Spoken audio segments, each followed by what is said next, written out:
तर सनातनी धर्माच्या नावानं जिंदाबादच्या घोषणा विधिमंडळामध्ये भाजपाच्या आमदारांनी दिल्या ना महाराष्ट्राच्या विधिमंडळात.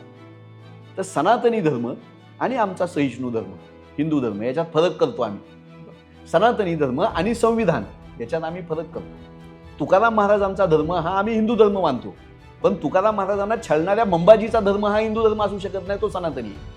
ज्ञानेश्वरांना मृत्यूदंडाची शिक्षा त्यांच्या आईवडिलाला देणारं पैठणचं धर्मपीठ हे सनातनी हिंदू आहे. आणि ज्ञानेश्वर महाराज जो अवघाची संसार सुखाचा करीनं आनंदे भरीनं तिन्ही लोका असं म्हणणारे आमचे ज्ञानेश्वर माऊली हे हिंदू धर्माचे.